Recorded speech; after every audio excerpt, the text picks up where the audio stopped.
विधानसभा चुनाव से जुड़ी बड़ी अपडेट आपको दे रहे हैं। 288 सीटों वाले महाराष्ट्र में आज बीजेपी अपना घोषणा पत्र जारी करेगी। कैसे एक एक सीटों पर पकड़ बेहतर बनाई जाए, लेकिन घोषणा पत्र में कई बड़ी बातें हो सकती हैं। चाहे हम बात करें महिलाओं को लेकर, किसानों को लेकर, गरीबों को लेकर, रोजगार को लेकर, क्योंकि बीजेपी अपना दबदबा महाराष्ट्र में कायम रखना चाहती है। इस वक्त हमारे साथ जुड़े सीधे संदीप का रुख कर लेते हैं। संदीप, आज घोषणा पत्र जारी होने वाला है भारतीय जनता पार्टी का, सबकी नजरें इस पर होंगी, क्या अपडेट? जी निश्चित रूप से तैयारियां जो है वो जोरों शोरों से, मैं तस्वीरें दिखा रहा हूं ये सोफिटेल होटल की। यहीं पर गृह मंत्री अमित शाह जो है वो कुछ ही देर में पहुंचने वाले हैं। तस्वीरें देखिए कि मुंबई बीजेपी के अध्यक्ष आशीष शेलार आपको दिखाई देते होंगे। कुछ ही देर में जो है यहाँ पर महायुति का वचननामा जो है वो आने वाला है। और कहीं ना कहीं चाहे महिलाएं हो, चाहे इस महाराष्ट्र का युवक हो, चाहे किसान हो, ये तमाम ऐसे मुद्दे हैं जिनको लेकर के जो है वो वचननामा जो है वो मैनिफेस्टो जो है वो पेश किया जाएगा यहाँ पर। और कहीं ना कहीं लाड़की बहन योजना की जो प्रतिमा जो संख्या है उसको लेकर के ये भी देखने वाली बात होगी कि क्या उसका अमाउंट बढ़ा दिया जाता है, जो प्रति महीने महिलाओं को जो भत्ता दिया जाता है लाड़की बहन के नाम पे। तो कहीं ना कहीं ये तमाम चीजों को लेकर के जो है वो देखने वाला बात होगा कि अमित शाह थोड़ी देर में यहाँ पर पहुंचेंगे और कहीं ना कहीं वो मैनिफेस्टो जो है वो लॉन्च करेंगे। निश्चित रूप से तमाम जो पहलू है, चाहे युवक हो, चाहे महिला वर्ग हो, चाहे किसान हो, ये तमाम बिंदुओं को ध्यान में रखते हुए मैनिफेस्टो जो है वो लॉन्च किया जाएगा। कांग्रेस पार्टी की जो महालक्ष्मी योजना है उसका जवाब कैसे दिया जाएगा, ये देखने वाली बात होगी, क्योंकि महालक्ष्मी योजना को लेकर के काफी भारतीय जनता पार्टी में और महायुति के नेताओं ने जो है उसके खिलाफ आवाज उठाई है। कहा है कि उस वजह से जो है राज्य की ट्रेजरी पे बहुत असर पड़ेगा। तो ये तमाम ऐसे बिंदु है जिसको लेकर के जो है प्रेस कॉन्फ्रेंस की जाएगी और किन किन मुद्दों को लेकर के अमित शाह बात करेंगे, देखने वाली बात होगी। महिलाओं को क्या मिलेगा, बच्चों को क्या मिलेगा, इसके साथ साथ वरिष्ठ नागरिक जो सीनियर सिटीजन है उनके लिए क्या प्रावधान होगा मैनिफेस्टो में। उसके अलावा जो है जो किसान वर्ग है महाराष्ट्र का, क्या किसान की लोन माफी की जाएगी, ये तमाम ऐसे मुद्दे जिनको लेकर के मैनिफेस्टो में कहीं ना कहीं उन्हें चिन्हित किया जाएगा। तो ऐसे विषयों को लेकर के कहीं ना कहीं अमित शाह जो है वो प्रेस कॉन्फ्रेंस करेंगे और महायुति की संयुक्त जो है वो संयुक्त जो है मैनिफेस्टो लॉन्च की जाएगी। ठीक है संदीप, धन्यवाद आपका इस तमाम जानकारी के लिए। आगे भी आपसे अपडेट लेते रहेंगे। भारतीय जनता पार्टी के घोषणा पत्र में क्या होगा ये भी आपको हम बताएंगे, लेकिन फिलहाल बढ़ते हैं आगे और बात करेंगे दिल्ली की, जहां पर पिछले 10 दिनों में लगातार बैक टू बैक गैंगवॉर की तस्वीरें सामने आई हैं। इसके बाद सवाल ये उठ रहा है कि आखिर पुलिस कर क्या रही है, लगातार ऐसे मामले सामने आ रहे हैं। लेकिन उससे पहले आपको बता दें कि महाराष्ट्र में इस वक्त क्या हो रहा है। महाराष्ट्र में चुनाव को लेकर एक तरफ तैयारियां जोरों पर हैं, भारतीय जनता पार्टी अपना घोषणा पत्र जारी करने वाली है, वहीं दूसरी ओर सियासी बयानबाजी भी जारी है, एक दूसरे पर आरोप लगाए जा रहे हैं। रिपोर्ट देखिए।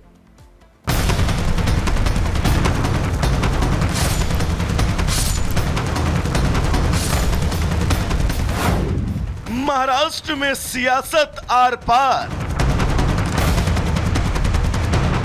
एक दूसरे पर हमलों की बौछार,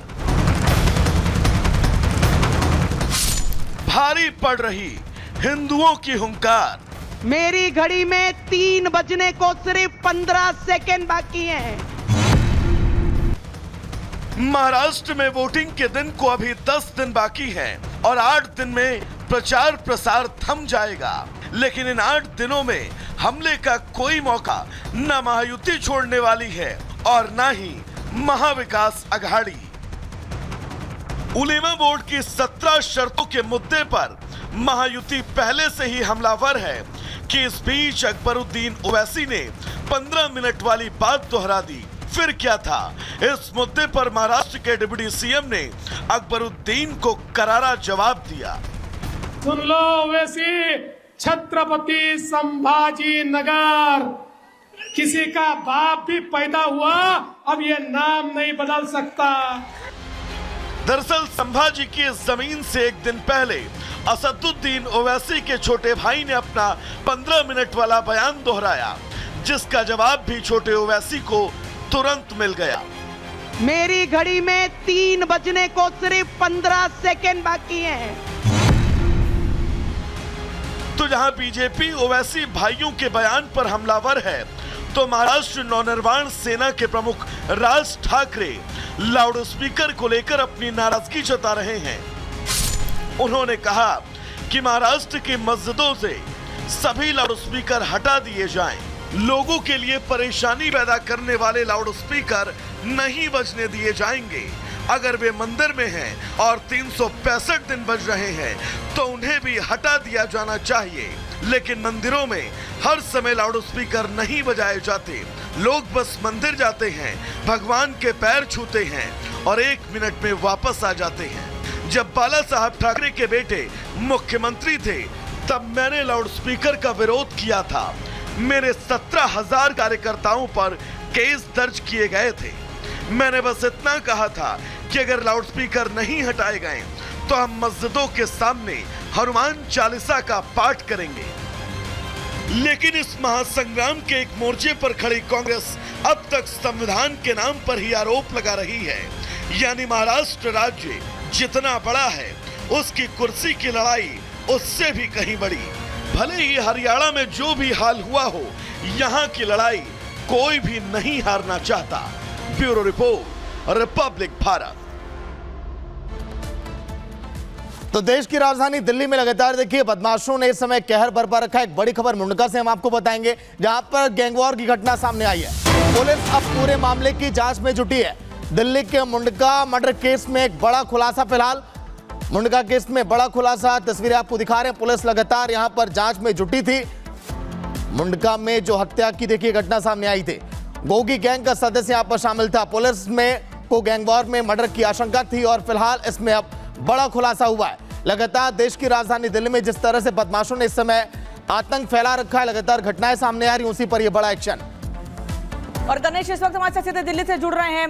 गणेश, क्या अपडेट है? लगातार ऐसे मामले सामने आ रहे हैं। हमने इसके पहले देखा है 10 दिनों में बैक टू बैक ऐसे मामले सामने आए हैं। सवाल पुलिस प्रशासन पर ही उठेगा कि एक मामला होता है, दूसरे मामला सामने आता है, लेकिन कोई कुछ नहीं कर पा रहा है और लगातार ऐसे गैंगवॉर के मामले सामने आ रहा है, सिलसिला जारी है।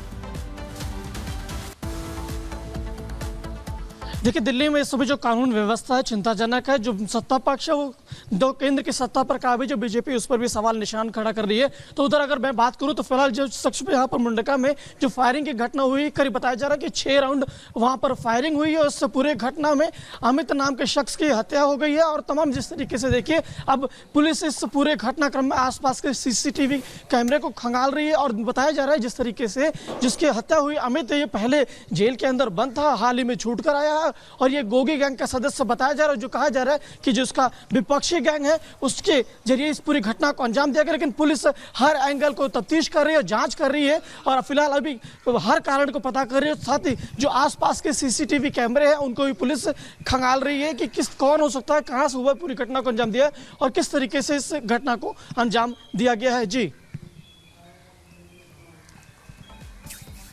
चलिए, फिलहाल पूरी शुक्रिया पूरी जानकारी के लिए। बात अब करेंगे दिल्ली में बीते 10 दिनों की।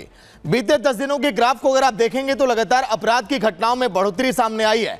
कई सारी घटनाएं ऐसी भी रही जहां पर पुलिस को कामयाबी हाथ लगी, बदमाशों को सलाखों के पीछे पहुंचाया गया। लेकिन बार बार सवाल ये खड़े हो रहे हैं कि आखिर कौन राजधानी में इस तरह की घटनाएं कर रहा है और इन बदमाशों पर काबू कैसे होगा। रिपोर्ट आप देखिए।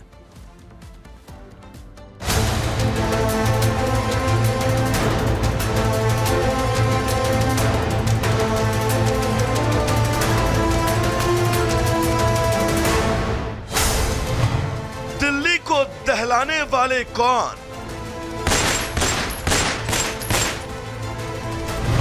दिल्ली को डराने वाले कौन?